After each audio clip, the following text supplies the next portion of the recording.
नमस्कार, मैं हूं आपके साथ सोनिया चौहान। अपना उत्तर प्रदेश में आप सभी का स्वागत है। रुक करते हैं खबरों की ओर। दिल्ली में नागालैंड के राज्यपाल ला गणेशन ने केंद्रीय गृह मंत्री और सहकारिता मंत्री अमित शाह से मुलाकात की और इस दौरान दोनों ही राज्यपाल ला गणेशन और गृह मंत्री अमित शाह के बीच नागालैंड समेत कई महत्वपूर्ण बिंदुओं पर चर्चा भी हुई।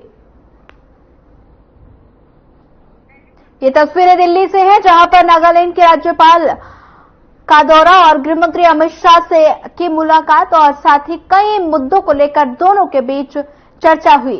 ये तस्वीरें देख सकते हैं, तस्वीरें दिल्ली से हैं, जहां पर गृहमंत्री अमित शाह से मिले नागालैंड के राज्यपाल और साथ ही आप देख सकते हैं तस्वीरों में गले में पटका पहनाकर उनका अभिनंदन किया और साथ ही भेंट की। कई अहम बिंदुओं पर दोनों के बीच चर्चा हुई।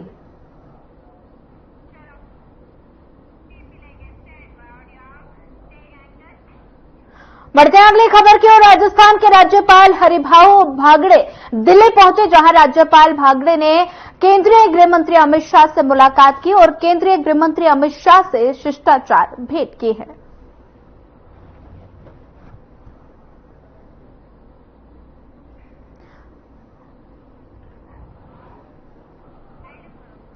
ये तस्वीरें दिल्ली से हैं, जहां राज्यपाल हरिभाऊ बागड़े दिल्ली पहुंचे और गृह मंत्री अमित शाह से मुलाकात की, पुष्पगुच्छ देकर, पटका पहनाकर उनसे शिष्टाचार भेंट किया है और साथ ही देख सकते हैं तस्वीरें दिल्ली से, जहां अमित शाह से शिष्टाचार भेंट किया है, पुष्पगुच्छ देकर, पटका पहनाकर शिष्टाचार भेंट की गई।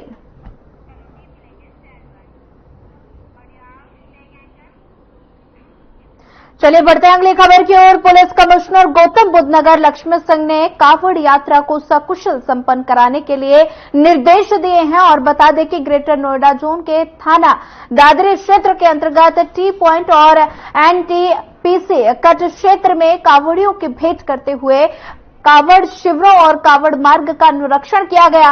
उनकी तरफ से शिविर के अंदर साफ सफाई, पानी, बिजली का उचित व्यवस्था के लिए संबंधित को निर्देश दिए गए और साथ ही कावड़ शिविरों में विश्राम कर रहे और साथ ही कावड़ मार्ग पर यात्रा कर रहे शिव भक्तों से बात कर उनका कुशल क्षेम पूछा गया और इसके साथ ही शिव भक्तों को कावड़ यात्रा सकुशल संपन्न कराने के लिए उत्साहवर्धन किया गया।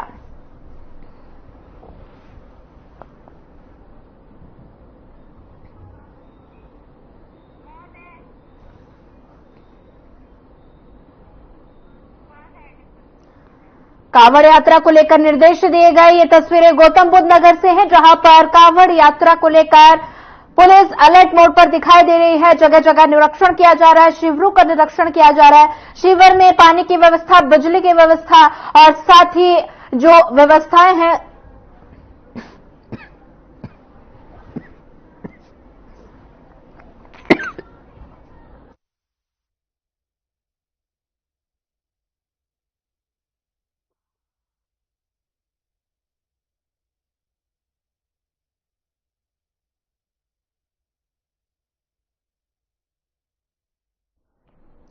गौतम बुद्ध नगर से, जहां पर आप देख सकते हैं निरीक्षण किया गया। कावड़ यात्रा को लेकर लगातार पुलिस अलर्ट मोड पर दिखाई दे रही है। शिविरों का निरीक्षण किया जा रहा है कि शिविरों में जो व्यवस्था है कावड़ियों के लिए वो कुशल है या नहीं और साथ ही पुलिस कर्मियों को निर्देश दिए गए। कावड़ यात्रा को लेकर ये निर्देश दिए गए हैं। ये तस्वीरें गौतम बुद्ध नगर से हैं, जहां पर सकुशल संपन्न कराने के निर्देश दिए गए। पुलिस कमिश्नर लक्ष्मण सिंह ने ये निर्देश दिए हैं। लगातार आप देख सकते हैं तस्वीरें गौतम बुद्ध नगर की तस्वीरें हैं, जहां पर पुलिस लगातार निरीक्षण कर रही है। कावड़ यात्रा को लेकर निर्देश दिए गए हैं।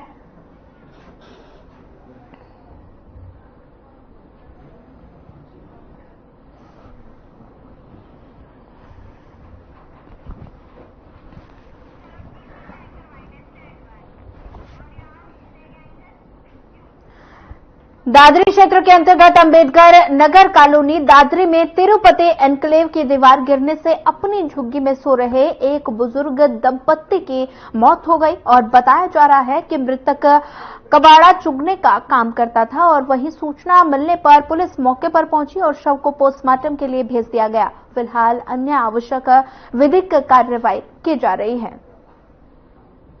अवगत कराना है कि बीती रात भारी बारिश के चलते अंबेडकर नगर मोहल्ला कस्बा दादरी में रहने वाले अब्दुल तमूर, क्योंकि उनका आसाम से हैं और उनकी पत्नी की दीवार गिरने से और उसमें दब जाने से मृत्यु हो गई है। स्थानीय पुलिस द्वारा तत्परता से इन लोगों को निकाला गया, लेकिन उनकी मृत्यु हो चुकी थी। इसमें पंचायत पोस्टमार्टम की कार्रवाई की जा रही है। मौके पर शांति व्यवस्था बनी हुई है, अन्य विधिक कार्रवाई सुनिश्चित।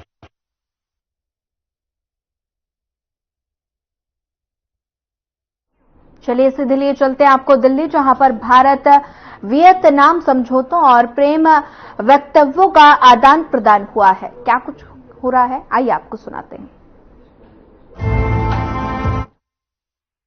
को स्ट्रेटेजिक दिशा भी मिली थी।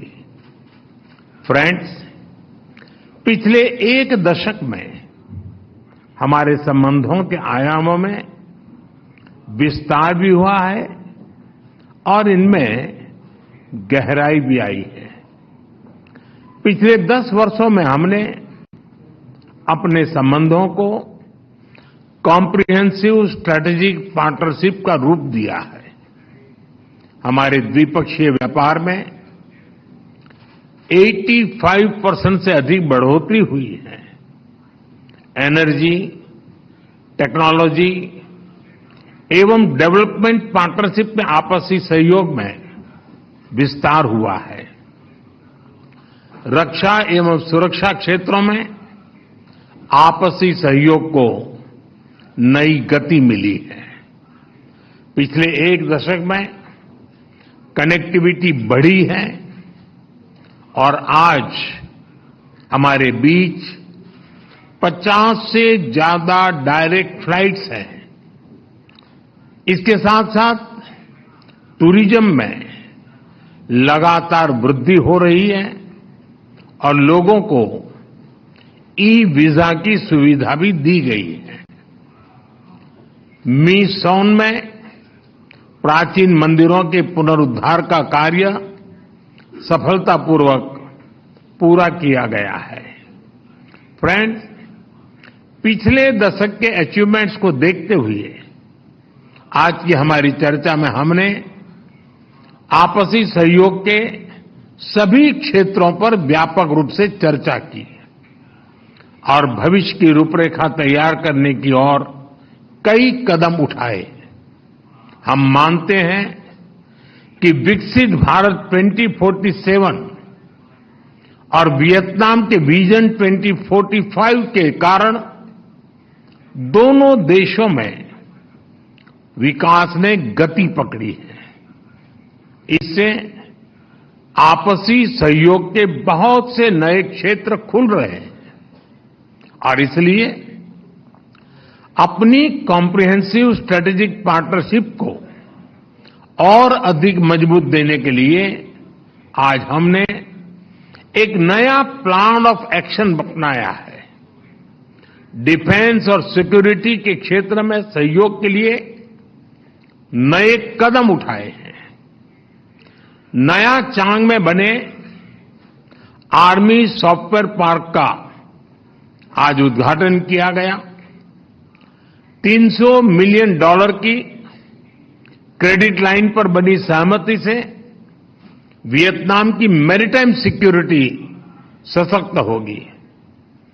हमने यह भी तय किया है कि आतंकवाद और साइबर सुरक्षा इस विषयों पर सहयोग को बल दिया जाएगा।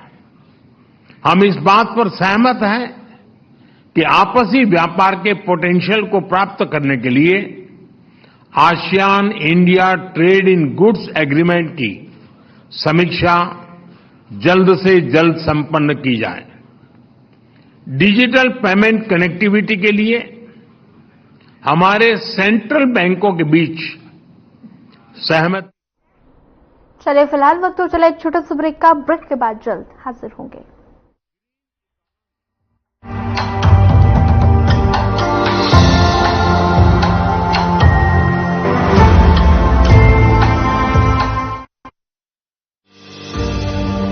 जब महिला घर संभाल सकती है तो पंचायत भी संभाल सकती है। मेरा नाम प्रियंका है, मैं बड़गांव से सरपंच हूँ। मेरे महिला सरपंच होने से जो और महिलाएं हैं उनका भी आत्मविश्वास बढ़ा है कि महिलाएं पुरुषों के अकॉर्डिंग अब बराबर कार्य करवा सकती है और कर भी रही हैं।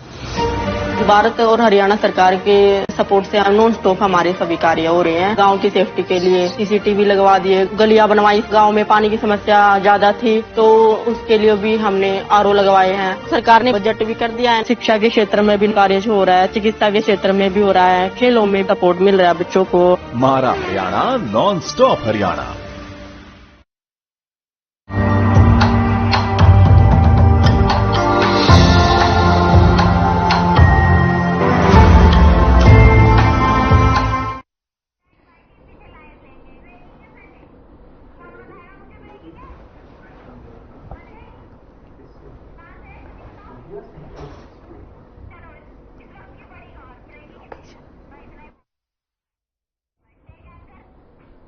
ब्रेक के बाद आप सभी का एक बार फिर स्वागत है। आपको बता दें इस वक्त की बड़ी खबर, अहम जानकारी। सीएम योगी ने किया ट्वीट। इस वक्त की बड़ी खबर, अहम जानकारी आपको बता रहे हैं।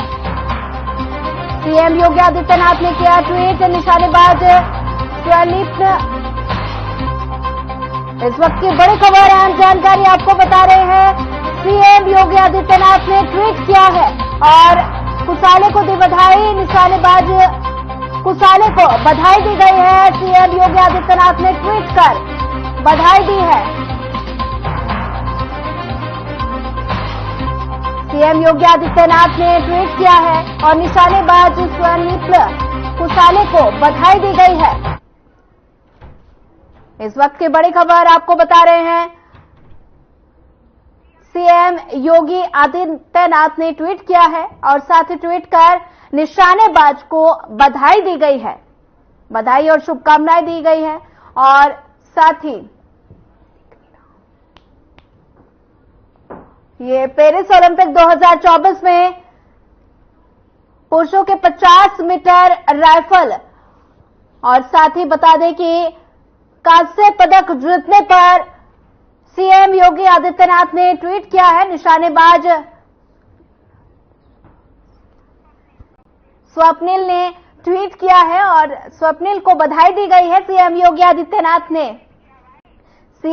आदित्यनाथ ने ट्वीट कर बधाई दी है और साथ ही बता दें कि पेरिस ओलंपिक 2024 में पुरुषों के 50 मीटर राइफल और साथ ही 3 सीएम योगी आदित्यनाथ ने ट्वीट दिया।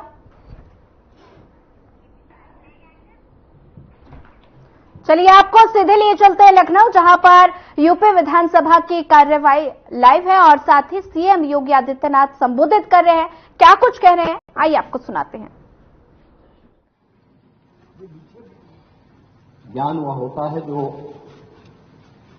वास्तविक धरातल पर हम अपने व्यवहारिक जगत में देखते हैं और इसलिए हमारे यहां हमेशा बुजुर्गों वयोवृद्धों को सम्मान दिया गया है और हमारे यहां तो ये मान्यता है कि जो वो सभा नहीं होती है जहां कोई वयोवृद्ध न हो, बुजुर्ग न हो। और मैं इसलिए आपका अभिनंदन भी करूंगा इन सुझावों के लिए और इसलिए मैं भी एक वयोवृद्ध को अपनी साथ दिखा के बात करना चाहिए।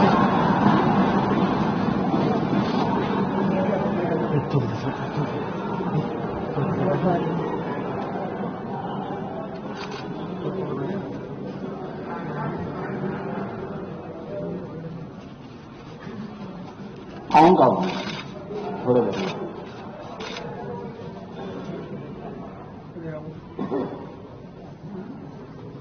महोदय। सप्लीमेंट्री डिमांड के बारे में चर्चा हो रही थी कि क्या आवश्यकता थी।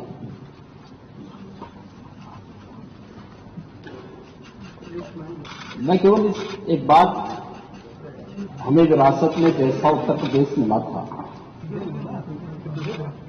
और जैसा उत्तर प्रदेश आज है, हमने श्रद्धेय अटल जी की इन पंक्तियों से सदैव प्रेरणा प्राप्त की है कि आदमी को चाहिए कि वो जूझे, परिस्थितियों से लड़े, एक स्वप्न टूटे तो दूसरा गढ़े।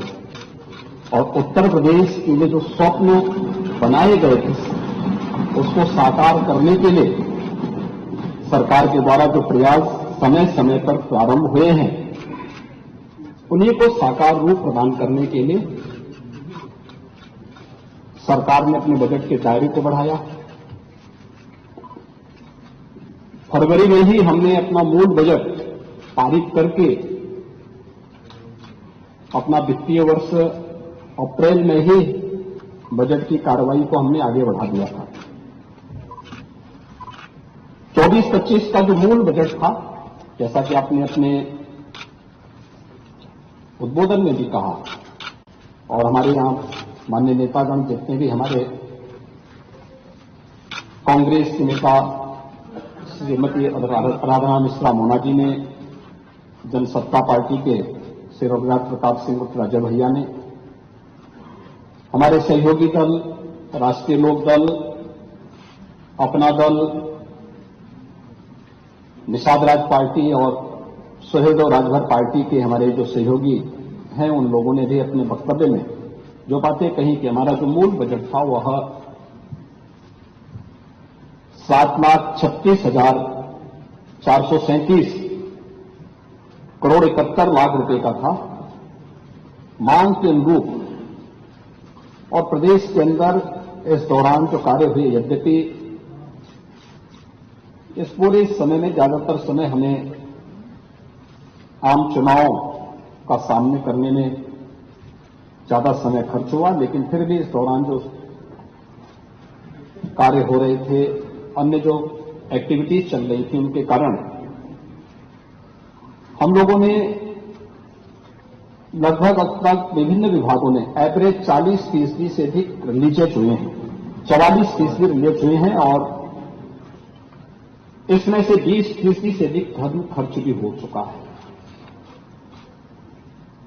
अगर हम देखेंगे तो यह बजट 15-16 की तुलना में दुगने से अधिक है। उत्तर प्रदेश ऐसे राज्य में अगर हम इन सब मुद्दों के बारे में नहीं सोचते, इस प्रकार के बजट के दायरे को नहीं बढ़ाते, उत्तर प्रदेश की आवश्यकता के अनुरूप यहां पे इंफ्रास्ट्रक्चर नहीं देते, गरीब कल्याणकारी योजनाओं को आगे नहीं बढ़ाते, बिना भेदभाव के अन्नदाता किसानों के बारे में, महिलाओं के बारे में, नौजवानों के बारे में और समाज के विभिन्न तबके के वंचितों के बारे में, दबे कुचले उन तबकों के बारे में, अति पिछड़ी और पिछड़ी जातियों के बारे में सरकार की कार्य योजना आगे नहीं बढ़ती, तो उत्तर प्रदेश के बजट के आयाम को बढ़ाने में हम सफल नहीं हो पाते। हमने इन कार्यक्रमों को आगे बढ़ाया, बिना भेदभाव के शासन की योजनाओं को उन तक पहुंचाया और आज उसी का परिणाम है कि सफलतापूर्वक बजट इस माननीय सदन ने फरवरी में पास किया था।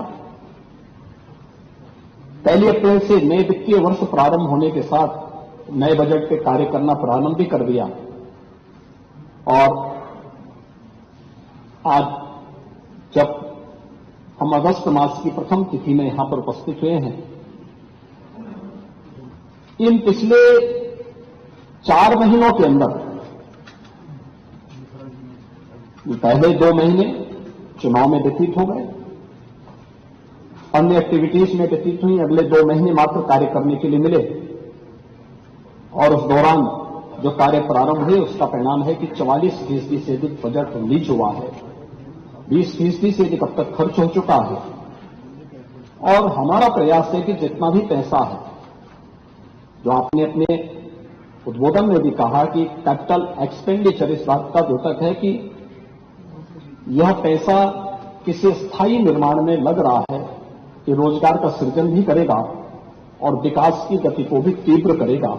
उसी विकास की गति को तीव्र करने के लिए उत्तर प्रदेश को देश की सबसे बड़ी अर्थव्यवस्था के रूप में स्थापित करने के सरकार के अभियान का वो हिस्सा है और पिछले 7 वर्ष में जो प्रयास प्रारंभ हुए उसी का परिणाम है कि हम बजट के दायरे को दोगुना करने में सफल हुए।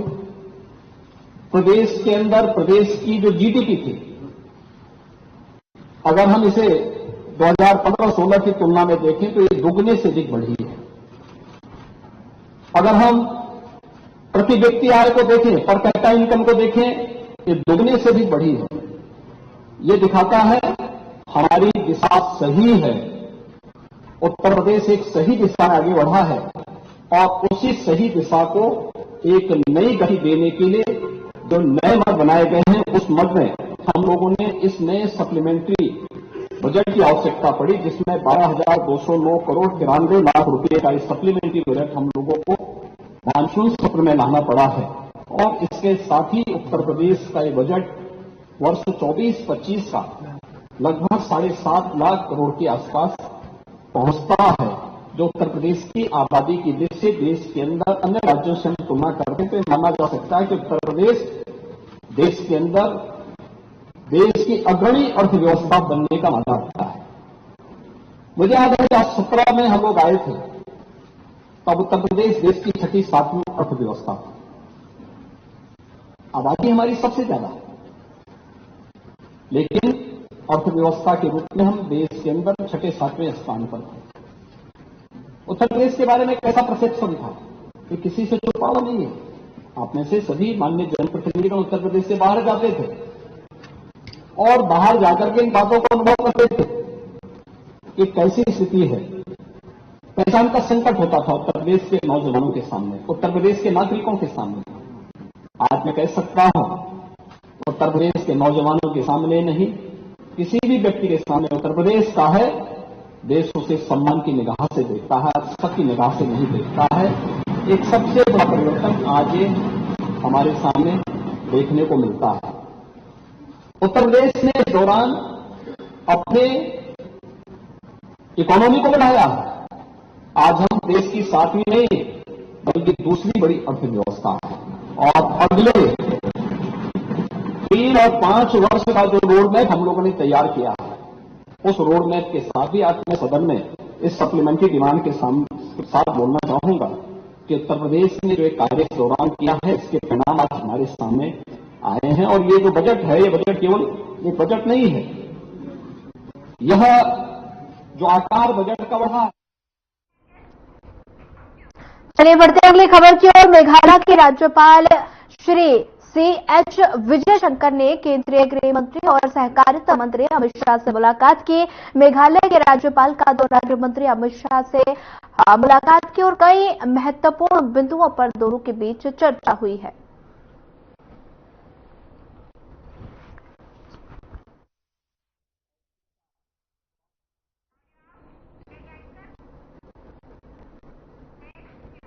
फिलहाल इस बुलेटिन में इतना ही। ज्यादा खबरों के लिए बने रहिए हमारे साथ। नमस्कार।